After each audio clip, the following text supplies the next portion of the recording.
Merian Cooper's King Kong is not just a monster movie, it is a cinematic landmark, a true pop culture icon whose groundbreaking special effects, nearly a century later, still leave audiences awestruck. The first comic book adaptation of King Kong did not arrive until 1968 by Gold Key Comics, decades after the 1933 film debuted. This comic, based on the 1932 novelization by Delos Lovelace, tapped into a resurgence in the giant ape's popularity. In this video, we will dive into 10 amazing facts about the comic book adaptation.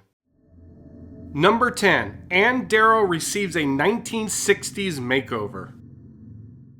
King Kong takes place in the early 1930s in the midst of the Great Depression. During the story, the character played by Fay Wray, the young actress Ann Darrow, wears a hairstyle and clothing from that era. In the comic, her look is updated to match the aesthetics of the 1960s, despite the story still taking place in the 1930s. Gone are Ann's curly locks, which were replaced by long straight hair that was popular when the comic was published. It isn't just Ann's hair that changed, but her period-accurate outfits are also modified to reflect 1960s fashion. In addition to changes made to Ann, the intrepid director Carl Denham has slimmed up and now sports a mustache, while our stalwart Captain Englehorn loses his mustache but gains a pipe. The strapping first mate Jack Driscoll's appearance resembles that of his cinematic counterpart, likely inspired by Bruce Cabot's timeless portrayal. At the time this comic was produced, the rights to King Kong were murky, with both RKO, the distributor of the original film, and Merian Cooper, King Kong's creator, claiming ownership of the character. I'm pretty certain the likeness of the characters were modified from their depiction in the original film to avoid problems. There are a couple of named characters in the movie that are only briefly shown in the comic book. Number 9. Lumpy and Iggy are shown. In the movie, the cook on board the Venture is a Chinese named Charlie who has a pet monkey named Iggy. Ann Darrow befriends Charlie because Jack Driscoll has been insistent that she is a nuisance on the ship and she is lonely. In the comic, the cook is named Lumpy and the ship is called the Wanderer. We only see Iggy once while the vessel is leaving New York Harbor when Carl Denham is taking test shots of Ann. Lumpy is shown there as well, and we see Lumpy again when Jack is searching for Ann on the ship. Jack asks Lumpy if he has seen her. Interestingly, in the movie, they are well on their way to the island before Denham takes test shots of Ann. She is nervous she won't photograph well, but Carl Denham is confident she will be fine. This is not the only plot point that occurs earlier in the comic. Number 8. Jack Driscoll falls in love with Ann on the way to the island. In the movie, the first mate Jack Driscoll is not happy with Ann being on board the ship, and he has no qualms telling her so, but eventually she wins him over. After they retreat from the island when the natives demand Ann stays, Jack confesses his love for her. Of course, the very next scene is Ann being kidnapped by the natives of the island. In the comic, Jack is smitten from the moment Ann steps foot on the ship. There is a sequence on the 3rd page of the story where he invites her up to a crow's nest, and a comment box tells the reader the two have fallen in love. The next day, Denham shares where they are going. Number 7. The island is laid out differently. While it is referred to as Skull Island today, in the original film that name was never used, although Skull Mountain is used for the name of the mountain in the middle of the island. In the movie, the natives live on a peninsula which is separated from the bulk of the island by a giant wall. In the comic, the island is shown to be divided in half by the giant wall. In the film, Carl Denham tells Captain Englehorn that the natives maintain the wall. I prefer the layout of the island shown in the film because the wall length is more practical and would be easier for the natives to repair. After the crew's first trek to the island, they return to the ship, but the natives are not happy with losing Ann. If you are enjoying this video, please like and subscribe. And don't forget to leave a comment when this video is over and let me know what you think. Number 6. Ann is carried to the sacrificial altar. In the film, the cook Charlie finds the bracelet dropped by the natives that kidnapped Ann. In the comic, right after Jack asks Lumpy about her, Jack finds the bracelet and a rescue party is mobilized. In the film, the natives open the large gate and Ann is roughly dragged up the stairs to the pillars where she is bound and left for Kong. They then retreat through the gate, closing it behind them, before summoning the giant ape by striking a large gong positioned on the wall. The crew arrives, and Jack catches a glimpse of the enormous beast through an opening in the gate. This scene transpired differently in the comic. The natives carry Ann up the stairs on a pedestal. At the top, they quickly tire to the pillars and hear a roar come from the jungle. They retreat from the altar just as Kong appears and picks up Ann. The crew arrives and begins firing at the large creature, but they soon realize their rifles are useless against the monstrous beast.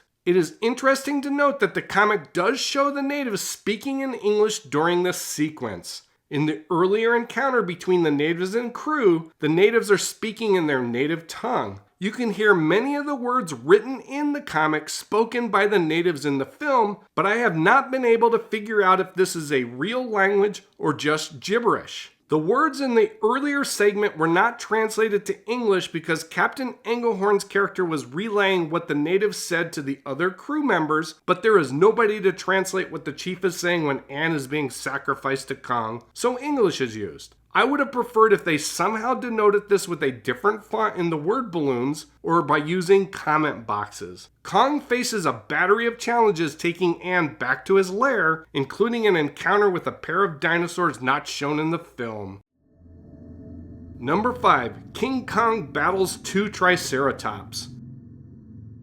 When Jack Denham and 12 other crew members follow Kong to free Ann on the island in the movie, there is a series of encounters with large creatures, both prehistoric and otherwise. After the crew's raft is wrecked by the brontosaurus, they flee to a tree that has fallen across a ravine. In the comic, the creature in the water that wrecks the raft is referred to as a sea monster, and it never leaves the water to chase the crew, so we don't know if it is a brontosaurus or not. Instead, the crew witnesses Kong battling 2 triceratops, which is not in the film. Kong beats one of the dinosaurs with a boulder and throws the rock at the other. After he kills the 2 dinosaurs, he picks up Ann and steps over the crevice and disappears into the jungle with the crew following closely behind. As it turns out, Kong left 1 triceratops for the crew to deal with. Number 4. A triceratops chases the crew to the fallen tree.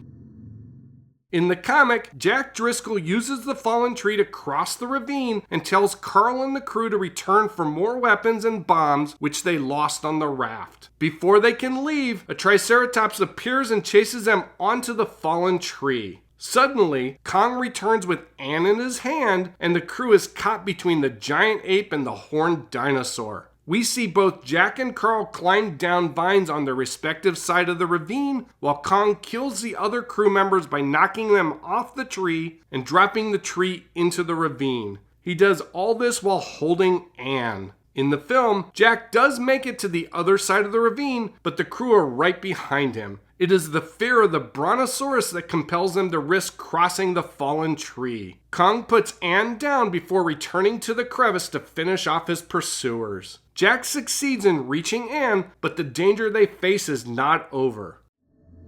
Number 3. Jack Driscoll and Ann Darrow dive into the black pool.